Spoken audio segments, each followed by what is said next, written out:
लेकिन मेरा ही मानना है, मुझे लगता है ऐसा है कि मेरे ऊपर जो कृपा हो रही है वो ओम बिरला की नहीं है। मेरे ऊपर ओम बिरला की कृपा हो रही है। मुझे एक ऐसा शख्स लगता है जिसको क्योंकि इतना बड़े लेवल पे कहते हैं कि जो जितनी बार जेल जाएगा उतना ही बड़ा नेता बनेगा, इसलिए जेल जाने का क्रेज भी देखा जाता है।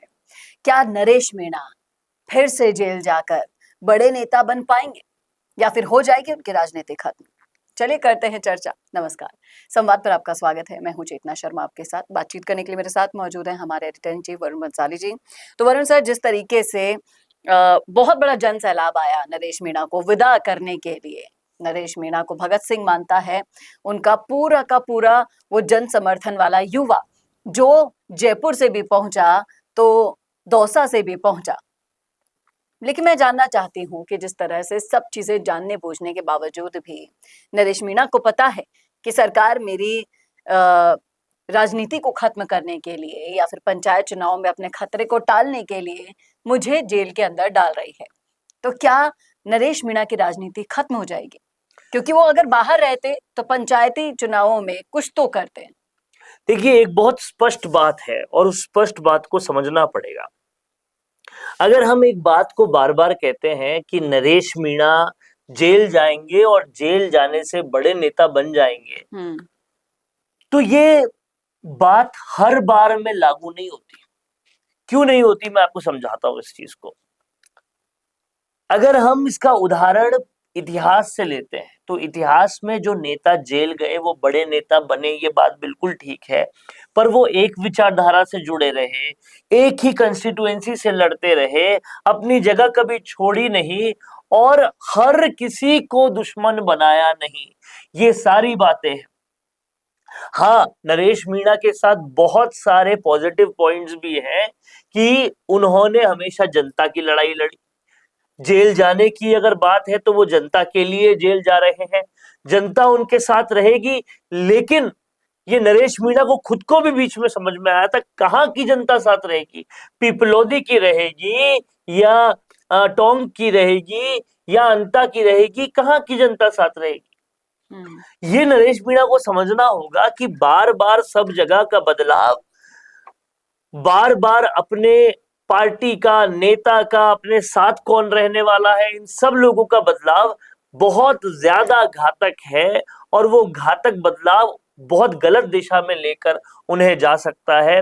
हालांकि ये बात भी स्पष्ट है कि उन्हें तीसरी बार अगर जेल डाला गया तो उन्हें कहीं ना कहीं टारगेट किया जा रहा है। और इस बार जिस तरह के नारे लगे, बहुत ही सत्ता विरोधी नारे लगे, एक माहौल बना, वो बिल्कुल ठीक था। लेकिन ये भी समझना होगा कि पहली बार जो प्रहलाद गुंजल साथ थे आज वो साथ नहीं है, अंता में जो हनुमान बेनीवाल साथ थे आज वो साथ नहीं है। ऐसे साथ छूटते क्यों जा रहे हैं, लोग टूटते क्यों जा रहे हैं, पार्टियां क्यों आपसे किनारा करती जा रही है? इस तरह से चलता रहा तो राजनीति कैसे सफल हो पाएगी? ये सारी बातें नरेश मीणा को समझनी होगी। उतनी ही ये बात भी ठीक है कि नरेश मीणा के अलावा और कोई माइकल लाल और कोई नेता ऐसा हुआ नहीं जो उन सरकारी बच्चे, उन गरीबों के लिए लड़े जिनके ऊपर स्कूल की छत भरभरा के गिर गई थी। ना उनके लिए कांग्रेस लड़ रही है, ना बीजेपी लड़ रही है, क्योंकि दोनों के ही शासन की गलतियां हैं। ना उनके लिए और कोई लड़ रहा है, यही है जिसने भूख हड़ताल भी की थी, सब कुछ किया था और इसीलिए लोग आज भी पसंद करते हैं। पर फिर भी समझना ये पड़ेगा कि लोग टूट क्यों रहे हैं, बार बार कंस्टिट्यूएंसीज चेंज क्यों हो रही है, किसी एक दल, किसी एक विचारधारा के हो क्यों नहीं पा रहे हैं। ये सारी चीजें जब तक समझेंगे नहीं, उन्हें आगे राजनीतिक लाभ नहीं मिलेगा और ऐसे ही वो टारगेट बनते जाएंगे। लेकिन जिस तरह से उन्होंने जेल जाते वक्त स्टेटमेंट दिया उन्होंने कि काश मैं बीजेपी अगर ज्वाइन कर लेता तो शायद मुझे ये हालातों को देखना नहीं पड़ता, तो क्या असल में अगर ये चीज होती तो नज़ारे कुछ और होते या फिर जिस तरह से समीकरण अभी बनते हुए दिखाई दे रहे हैं वो नहीं बनते? देखिए, एक बात बहुत स्पष्ट है, राजनीति में दो तरह की बात हो रही है। एक तरफ तो लोग यही कहते हैं कि नरेश मीणा तो आज भी बीजेपी के पाले से ही खेलते हैं। वो ये कहते हैं कि अंता में ये हाड़ौती के बीजेपी नेता ही चाहते थे कि प्रमोद जैन भाया जीते और कांग्रेस के वोट तो बढ़े ही बढ़े, लेकिन बीजेपी ने जो कैंडिडेट खड़ा किया उसके वोट कट के कहीं ना कहीं वो चीज भी फायदा दे प्रमोद जैन भाया को। तो इस तरह से तो उन्होंने अंत में भी बीजेपी का ही काम किया। ठीक वैसे ही जहां मीणा कैंडिडेट खड़ा हुआ था, वो कैंडिडेट भी को भी हराया। कांग्रेस का मीणा कैंडिडेट खड़ा हुआ था, केसी मीणा खड़ा हुआ था टोंक से, उन्हें भी हराया, तो भी काम बीजेपी का ही हुआ। तो लोग कहने वाले तो ये भी कहते हैं नरेश मीणा आज भी बीजेपी से लड़ रहे हैं, तो बातें तो ये भी हो रही है। इसीलिए लेकिन बहुत से नेताओं का राजनीतिक रोड़ा हट गया है उनके जेल में जाने से। नहीं, आप उल्टी बात कर रही है। उनके जेल में जाने से राजनीतिक रोड़ा उल्टा आएगा, क्योंकि नरेश मीणा जब जेल जाएगा तो उनके लिए सहानुभूति बढ़ेगी। सहानुभूति बढ़ेगी तो फिर लोग हिसाब मांगेंगे कि नरेश मीणा किसकी वजह से जेल गया, उनको तो वोट मत दो। तो ये तो नुकसान करने वाली बात होगी, हाड़ौती में तो नुकसान करने वाली बात होगी। अब देखना ये होगा कि नरेश मीणा का समर्थन में कितना बड़ा जनसैलाब आता है, कौन कौन नेता आते हैं, पुराने वाले छूट गए, क्या नए और बनेंगे, क्या अब भी आम आदमी पार्टी नरेश मीणा का साथ देगी, क्या कुछ होगा, ये देखने वाली चीज होगी। क्योंकि हनुमान बेनीवाल ने जिस तरह से साथ छोड़ा, राजकुमार रोज पहले से छूटे हुए थे, कांग्रेस साथ आ नहीं रही थी, बीजेपी के आप खिलाफ थे, कौन नेता आपके साथ आ रहा? प्रदेश के बड़े नेताओं को छोड़ दें तो कुछ छोटे नेता जैसे गोपाल गुर्जर बस्सी जैसे नेता, प्रहलाद खटाना जैसे नेता उनके साथ हैं अभी। देखिए कि बाहर अभी जेल जाने के बाद भी उनका माहौल बरकरार रखने के लिए, माहौल को वो बरकरार रख सकते हैं, लेकिन उस माहौल के आगे क्या? किसी राजनीति में वो खुद की जमीन तलाश नहीं कर पाए, उनकी क्या जमीन तलाश करेंगे? खुद कभी आरएलपी से लड़ते रहे, कभी कहीं से लड़ते रहे, उनके लिए क्या जमीन ढूंढेंगे?